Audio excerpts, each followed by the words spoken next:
Halo, assalamualaikum warahmatullahi wabarakatuh. Perkenalkan, saya Jihan Ayulandari, NIM saya 1501174152. Di sini saya akan menerangkan sedikit rangkuman mengenai tata kelola perusahaan. Yang pertama ada pengertian Good Corporate Governance, atau yang biasa disingkat dengan GCG.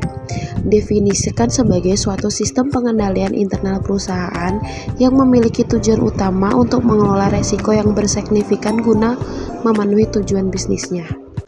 Adapun prinsip-prinsip dari GCG yaitu transparansi, akuntabilitas, tanggung jawab, independen, kewajaran, dan kesetaraan. Selanjutnya ada tujuan dan manfaat GCG. Yang pertama, tujuan melindungi hak-hak dan kepentingan pemegang saham.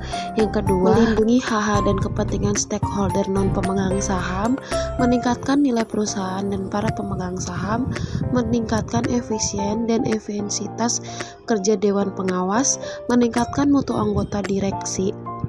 Selanjutnya ada manfaat, dapat mencegah praktek pengungkapan laporan keuangan perusahaan kepada pemegang saham, kepada investor, dan pada lainnya.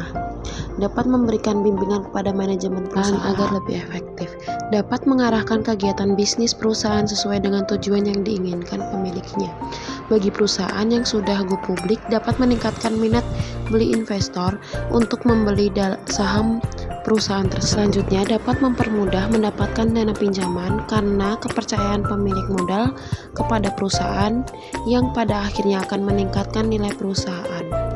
Arti penting GCG. Yang pertama, menjamin keputusan strategi agar dapat dilakukan dengan benar dan efektif. Yang kedua, mencegah terjadinya benturan kepentingan dari berbagai pihak. Selanjutnya, menjaga agar kepentingan manajemen puncak atau BOD selalu sejalan dengan kepentingan stakeholder.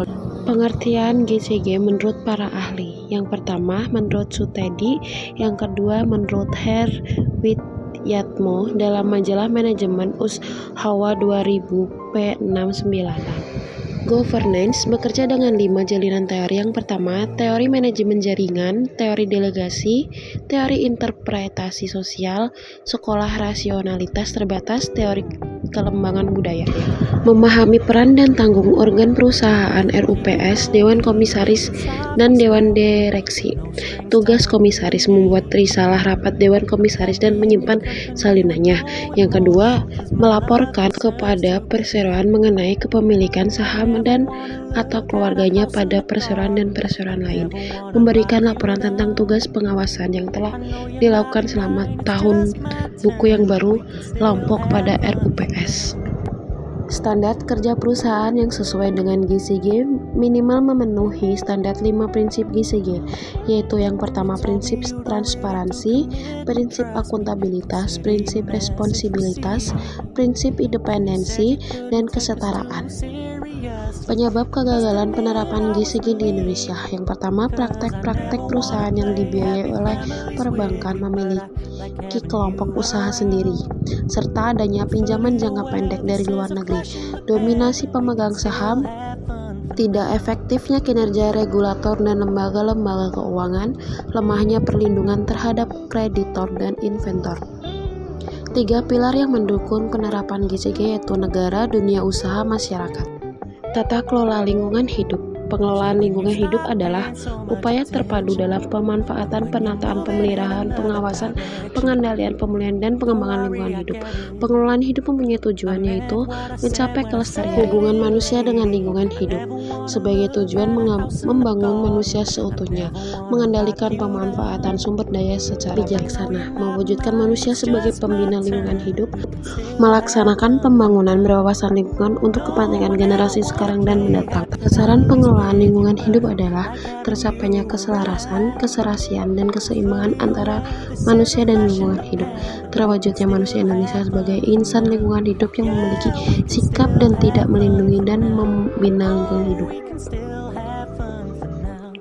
Selanjutnya, hak dan kewajiban. Yang pertama, hak. Setiap orang mempunyai hak yang sama atas lingkungan hidup yang baik dan sehat. Setiap orang mempunyai hak atas informasi lingkungan hidup yang berkaitan dengan peran dalam pengelolaan lingkungan hidup. Tiap orang mempunyai hak untuk berperan dalam rangka pengelolaan hidup sesuai dengan peraturan perundang-undangan yang berlaku.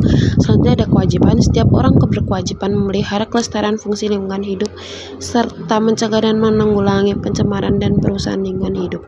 Setiap orang yang melakukan usaha dan kegiatan berkewajiban memberikan informasi yang benar dan akurat mengenai pengelolaan hidup. Masyarakat mempunyai kesempatan yang sama dan seluas-luasnya untuk berperan dalam mengelola hidup dalam pengelolaan lingkungan hidup bentuk peran masyarakat. Sekian, terima kasih atas rangkuman tata kelola perusahaan. Apabila ada kata-kata yang kurang berkenan, mohon dimaafkan.